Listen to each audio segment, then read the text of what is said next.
Don't be afraid of change because it leads us to a new beginning of our life. Hello everyone, my name is Sonia and I again welcome you to my channel Sonia Ma'am English and Social. तो आज हम बात करेंगे poetic devices of the ball poem.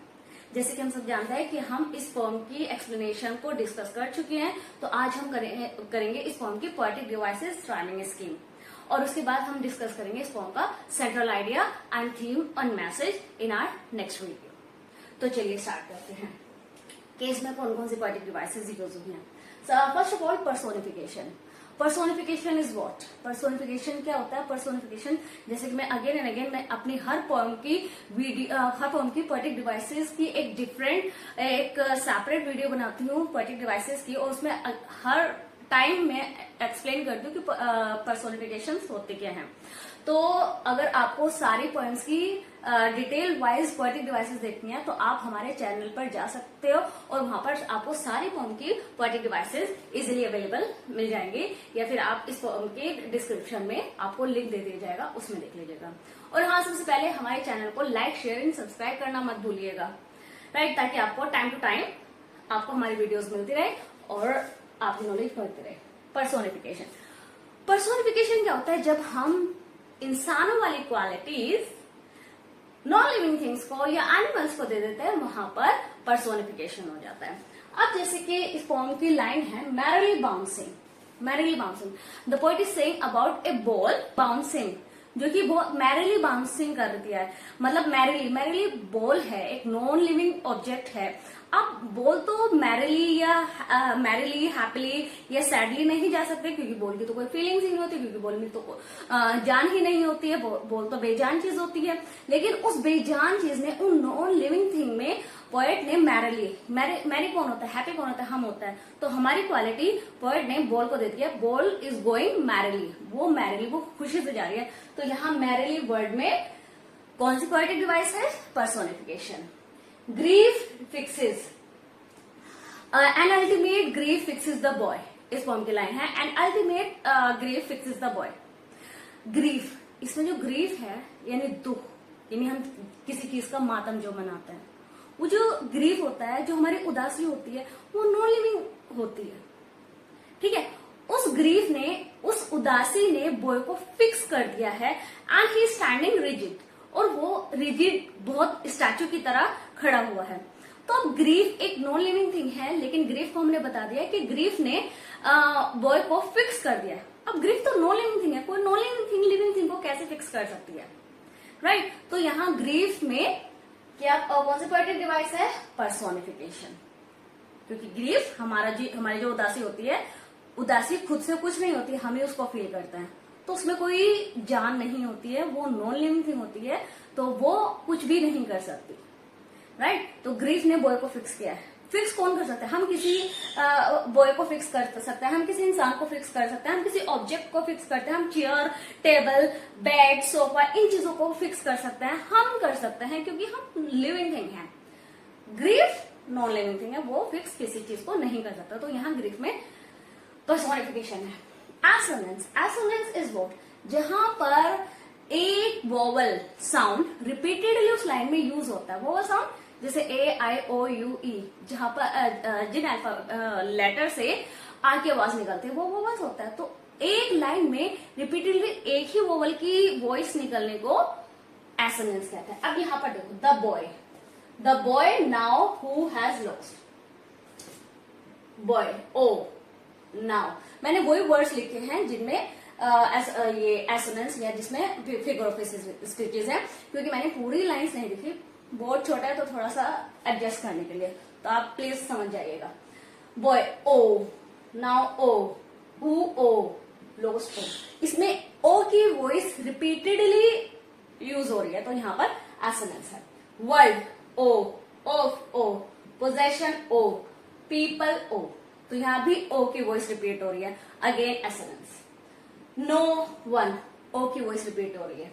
Bytes a ball back, आ की आवाज repeat हो रही है, चाहे आ हो, ओ हो, ई हो, आई हो, वॉटेवर, बस आ की आवाज निकलनी चाहिए. लर्निंग, ई, वेल, ई, बिहाइंड, ई, डेस्परेट, ई, आईज, ई. यहाँ पर ई की वॉइस रिपीट हो रही है, राइट। दिस एपिस्ट्रीम मोल्जी ओ ओ ओ ओ ओ ओ, यहाँ पर भी ओ की वॉइस, इस पूरी फॉर्म में ओ की वॉइस बहुत ज्यादा रिपीटेडली यूज हो रही है, तो यहाँ पर जहां पर भी ओ की वॉइस रिपीट होगी वहां पर एसोनेंस है। ये पूरी फॉर्म की वो लाइन है जहां एसोनेंस है, right. Most O, no O, how O, to O, तो यहाँ पर भी ओ की वॉइस रिपीटेडली यूज हो रहा है, तो यहाँ पर एसोनेंस है। Assonance is the repetition of vowel sound in a single line throughout the line, right? Again, ascendaton. Ascendaton एक न्यू फिगर ऑफ स्पीच है हमारे लिए। न्यू का मतलब कि इससे पहले जो पॉइंट्स थी उस हमने ascendaton एक्सप्लेन नहीं किया है, डिस्कस नहीं किया। तो ascendaton is what? ascendaton is the absence of conjunction. Absence of punctuation is called enjambment. Absence of punctuation is called ascendaton। जहां पर या फिर आप कह सकते हैं replacement of conjunction into comma. जब हम किसी लाइन में कंजक्शन यूज ना करें, कंजक्शन कौन क्या होती है पहले तो ये डिस्कस करते हैं कि कंजक्शन क्या होती है। जैसे एंड, जो दो सेंटेंस को जोड़ने वाले वर्ड्स होते हैं, एंड, बिकॉज, और, जैसे I am happy so I am going, I am happy but I am not going. ये जो वर्ड एंड यूज हो रहा है, दो सेंटेंस को जोड़ने वाले लिंकिंग वर्ड जो होता है वो कंजक्शन कहलाता है। तो उन वर्ड को हम यूज ना करके, उन वर्ड्स को हम यूज ना करके जब हम कोमा यूज कर लेते हैं तो वहां पर एसेंडेटन होती है। एसेंडेटन जैसे कि एक शेक्सपियर की एक लाइन है, आई saw I came I one. I saw I came I one. तो यहां पर क्या, आई saw I came and I one. यहां पर आई सो के बाद कोमा है, आई केम के बाद कोमा है, आई वन। तो यहां पर अगर एसेंडेटन ना होता तो ये कैसे होती? यहां पर होते आई सो कोमा आई केम के बाद एंड होता, I saw I came and I won. And use नहीं हुआ है, यहां एंड के जगह हमने कॉमा यूज कर लिया। तो रिप्लेसमेंट ऑफ एंड यहां पर होना चाहिए था एंड, लेकिन हमने एंड यूज ना करके हमने कॉमा यूज कर लिया है, तो यहां पर हुआ asyndeton. Asyndeton is the absence of conjunction, replacement of conjunction into comma. जब हम कंजक्शन वर्ड्स को यूज ना करके उनकी जगह कॉमा यूज कर लेते तो वहां पर एसेंडेटन होता है। अब यहां पर क्या है, a dime another ball is worthless. तो यहां पर हमने कंजक्शन यूज नहीं किया है, इस पूरी लाइन में कोई कंजक्शन नहीं है, हमने यहां पर क्या यूज कर लिया, comma. A dime another ball is worthless, तो यहां पर हमने कोमा यूज कर लिया, तो यहां पर एसेंडेटन हुआ। रिपीटेशन, रिपीटेशन एक लाइन में जब एक वर्ड एक से ज्यादा बार यूज होता है तो वहां पर रिपीटेशन होता है। एक लाइन में एक से ज्यादा बार किसी वर्ड का यूज होना रिपीटेशन कहलाता है। रिपीटेशन और एलिट्रेशन में क्या डिफरेंस है हम अपनी लास्ट वीडियो में भी डिस्कस कर चुके हैं, आपको डिस्क्रिप्शन में वीडियो का लिंक मिल जाएगा। रिपीटेशन ऑफ एलिट्रेशन और रिपीटेशन में क्या डिफरेंस होता है? एलिट्रेशन में, चलिए पहले 2 मिनट सोचिए और मुझे बताइएगा। इस फॉर्म के लास्ट में मैं आपको बताऊंगी कि एलिट्रेशन और रिपीटेशन में क्या डिफरेंस होता है। पहले कमेंट सेक्शन में लिखिए कि आपको याद है, क्योंकि मैं अपनी हर फॉर्म की पोएटिक डिवाइसेस में डिफरेंस जरूर एक्सप्लेन करती हूँ, ठीक है। तो आप थोड़ा सोचिएगा और कमेंट सेक्शन में लिखिएगा, लास्ट में मैं आपको बताती हूँ कि क्या डिफरेंस है। रिपीटेशन, अब what is he to do. इस फॉर्म में एक लाइन है, what is the boy, what is he to do. अब वो क्या करेगा, बॉय क्या करेगा। तो यहाँ पर वॉट वर्ड 2 टाइम यूज हुआ है, तो यहाँ पर रिपीटेशन है। एक वर्ड एक से ज्यादा बार यूज हो जाने को रिपीटेशन कहते हैं। Balls will be lost, balls, तो यहाँ इस लाइन में बॉल्स यूज हुआ है। इस पोम की आप पूरी पोम देखना, पूरी लाइंस देखना, उसमें आपको मिल जाएगा कि बॉल्स विल बी लॉस्ट। तो यहाँ बॉल 2 टाइम्स यूज हुआ है, right. Anaphora anaphora repetition of word, ये भी रिपीटेशन ऑफ वर्ड्स है, ये भी रिपीटेशन ऑफ वर्ड्स है। ये रिपीटेशन एक लाइन में, ये एक लाइन में ही यूज हो रहा है, देखो, राइट, वॉट वॉट। अब जब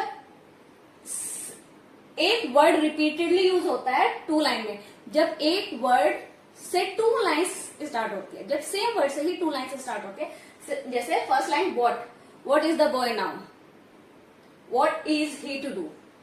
इस पोएम की फर्स्ट लाइन जो ये पोएम जो स्टार्ट हो रही है, what is the boy now who has lost his ball, और what is he to do. तो सिंगल पोएम से ये जो पोएम स्टार्ट हो रही है, ये टू लाइन्स वर्ड से स्टार्ट हो रही है, तो यहां पर एनाफोरा है। जब दो लाइन्स सिंगल वर्ड से स्टार्ट होती है, जैसे फायर और आइस में ना, some say the world will end in fire, some say in ice, तो सम से टू लाइन से स्टार्ट हो रही है, तो वहां भी एनाफोरा है। यहाँ पर भी वॉट इसकी है, what is the boy now who has lost his ball and what is he to do. तो टू लाइन्स सेम वर्ड से स्टार्ट हो रही है, और उसी के नेक्स्ट टू लाइन्स इस फॉर्म की फर्स्ट स्टैंजा जो है वो स्टार्टिंग की टू लाइन्स वॉट से स्टार्ट हो रही है, और नेक्स्ट टू लाइन मैरिली, जैसे कि है merrily bouncing down the street and merrily over there it is in water। तो merrily टू टाइम्स स्टार्ट हो रही है, राइट। जब एक वर्ड से टू लाइन्स स्टार्ट होती हैं कॉन्टिन्यूअसली, तो वहां पर एनाफोरा होता है। तो चलिए रिपीट कर लेते हैं, फिर नेक्स्ट पार्ट में हम इसकी अदर पोएटिक डिवाइसेस देखते हैं। पर्सोनिफिकेशन, यहाँ मैरिली बोल को इंसानों वाली खुशी दिखा दी गई है, तो यहाँ पर पर्सोनिफिकेशन ग्रीफ को इंसानों वाली क्वालिटीज, यानी ग्रीफ किसी को भी फिक्स कर सकता है, तो यहाँ पर पर्सोनिफिकेशन है। Assonance, repetition of a single vowel sound in a line. यहाँ पर आप देख रहे हो एक ही लाइन में एक ही सिंगल ही वोवल साउंड रिपीटेडली यूज हुआ है। एसेंडेंट, replacement of conjunction into comma, right. Repetition, जब एक लाइन में एक ही वर्ड एक से ज्यादा बार यूज होता है। एनाफोरा, जब टू लाइन सिंगल वर्ड से स्टार्ट हो रही है होती है, तो वहां एनाफोरा होता है।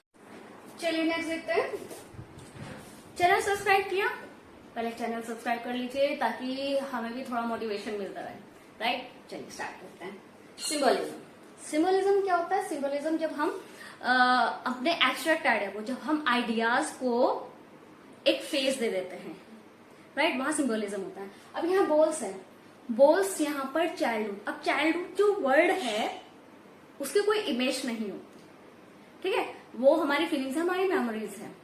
तो हमने चाइल्डहुड को सिंबलाइज किया है बोल्स से। जहां पर भी बोल्स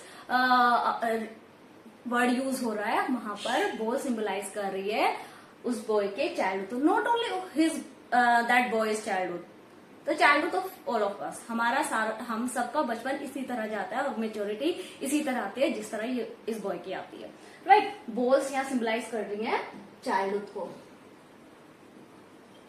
ठीक है। ही सेंसेस हिज फर्स्ट रिस्पॉन्सिबिलिटी।